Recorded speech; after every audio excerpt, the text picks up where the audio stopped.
They can't because it's been banned. Oh yeah, very good catch. Actually on the first rotation. Should have caught that one. Thank you, Atlas. But I'm left scratching my head. I think the first rotation for Kwangdong was exceptional. But now that the chips have fallen, see us switch up and see what happens in game number 3. But first, in game number 2, let's get into it. If there's ever a time to have a full house, this is definitely it as Showmaker. That's one for the crowd.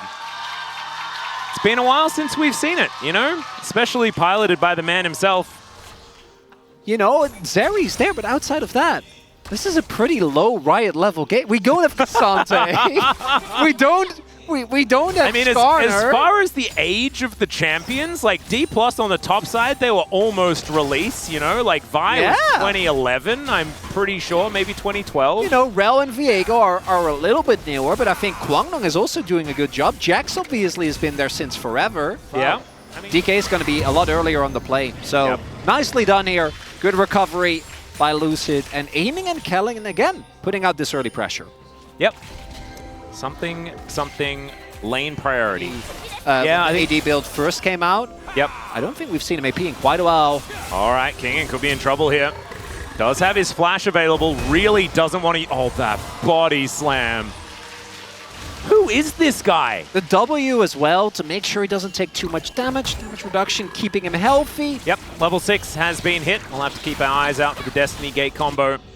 We did have a rule throughout the ages, and that is if you manage to get the first Destiny play to work out, which is happening right now, then it's going to be great, as that is a very long distance card, but that could guarantee some grubs. They get the flash out of Cuz. Yeah. I like that flash from Cuz. Actually gives them the opportunity, if DK don't respect, to go back in and try and make a play. All right, Kingen moving in, finds the body slam onto Cuz. There's a Vault Breaker as well. The chain CC's so good. And like you say, no flash, no chance. And now aiming is down here towards the bottom side. Great knock-up with the grand entrance from Kellen. These minions, that means that he has to run a really long way away. He'll miss out on this entire wave as in goes aiming, finds the ulti, grand entrance onto the horse. A little bit of a split here as there is the cleanse and the Featherstorm both out.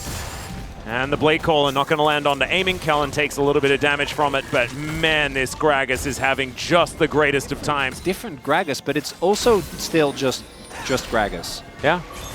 All right, here's the Destiny. Leaper, remember, doesn't have cleanse, doesn't have ulti, doesn't have a chance to get out of this one. Kellen gonna lock it down. Some star-crossed lovers there as now Andal. Yeah, there's 4 people. He is just dead. Only Lucid and aiming required, and Cuz just here a little bit too late. I appreciate you. I appreciate you too. I'm trying my best as well. But it's these games, all of them, even though it is like, if Quantum Freaks wins here, it's 4 games, it feels like an eternity. It's just been a long, long day. It's because there's been so many games. It's the intensity of the game. It is. It is. As Lucid is walking up air. Do note, Showmaker has his ultimate. Double teleport available for the top laners as well. Yeah, see where the Showmaker can get in. Does have heal, not smite. But has still pressed the Destiny button. There's the Extendo Beam. Knock up onto Andil. They do lock down the Dragon. It's a Hextech Soul. Infernal into Hextech. Okay. They see the base gate being taken, the Hex Gate, sorry. And then they immediately throw Shelly in there. There's a Weaver's Wall. Gonna see whether they can lock down aiming. Of course, doesn't care about walls that much. As Shattering Strike, just a trade of CC. Kingen finding the angle, good slow onto Andal. They know, and he's pushed into the wall. The Vault Breaker doesn't quite get there, but the 1-2 punch will. And there goes the only tank on Kwangdong Freaks. And so, when's the moment where things are going to come back around? Maybe it is right now, exactly right. Aiming! Going to get over the wall. Here's Zeri. And so that is going to be the end of that one. Showmaker presses the R button. Oh, he is. That's a long Destiny right there. He has Lich Bane as well. Bulldog ulted as well in that fight. So Showmaker, I don't think he's going to take this. Atomolus, if you like. I just never heard of like a sandwich that has only. Usually the salad is with. Yeah, I don't know why I went with salad sandwich. It's probably not the important part. The important part for Kellen is trying to get over this wall. He does so. There's the Heartbreaker as quickness comes down, and Kingen just going to have to use the ultimate to force Cuz to back away. It's a lot of R buttons pressed, a flash pressed as well, like the egg mayo. Oh yeah, I mean it's just massive. Egg mayo and we are just discussing sandwiches, and I feel like we probably could talk about the fact that Dudu is possibly getting closed in on. Base gate gonna get taken here by aiming. Ganked by a Zeri? That is not the Jax experience that you're looking for as he leap strikes, tries to get away. Destiny coming in as there's the flash from King, and he wastes absolutely no time, but then the blender comes down. Aiming holds his ground though. The shield bow so powerful. And there is the one kill for the Zeri. Lucid will take one and they sacrifice King in, but for the good of the colony. For an overextension on the side of DK, and instead they find nothing. As Cuz, I was about to say, might be found here. Oh dear. Oh, trying to slink around.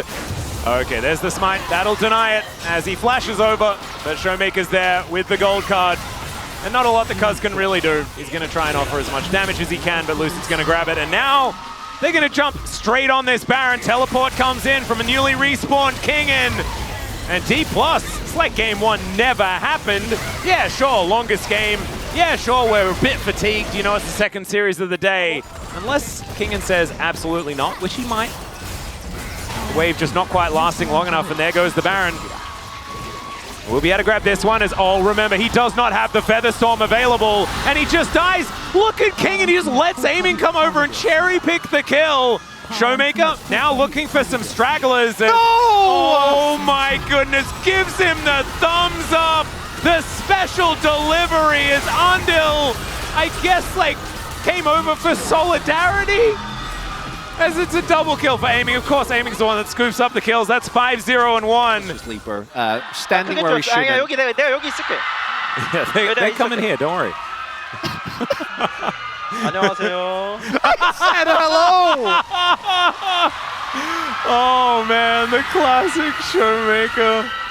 Welcome, welcome. It's easy to forget, you know, with the couple of the up and down years. Oh guys, come on. Oh dear. Well, Andil, I think, will struggle to survive this play. Showmaker's going to hold him in place for forever. Kellen looks like a legitimate tank on this Rakan. I'm just not really used to the whole Warmogs meta with like the amount of health bar Rakans have these days. Yeah, we also haven't had a single actual 5v5 front to back, right? Where, well, we have, but they haven't really amounted to anything where Bulldog actually gets to have value against Kellen. And Atlas, the gold graph we saw just there. It's up and to the right as it's continuing to go in that direction. That's a 6th for aiming.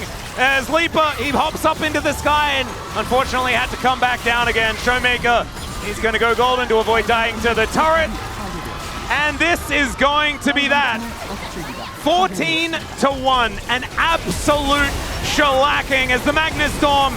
It looks kind of cool, but I think that D+ just want to finish off these kills and get into game number 3 as soon as possible. Some more gold cards flying out, and I tell you what, it's pretty good to see Showmaker back on his very famous Twisted Fate and look this good as Dindin, he's not in this game. Dudu is going to get taken out. He's going to leap strike, trying to get to the fountain, but there's too much CC. And eventually, oh no, they will be benevolent. Oh, never mind. He'll be thrown around like a rag doll. Oh, yes, they will. They will. The game's over. We're going to go to a game number 3 as D+ Kia make that one a whole lot shorter. It's just, I think that we are very anti-Xayah. I think we have been for a while. We know how she can work and how she's great at anti-dive and trying to stay safe, but we need to stop. We need to stop seeing that champion picked up.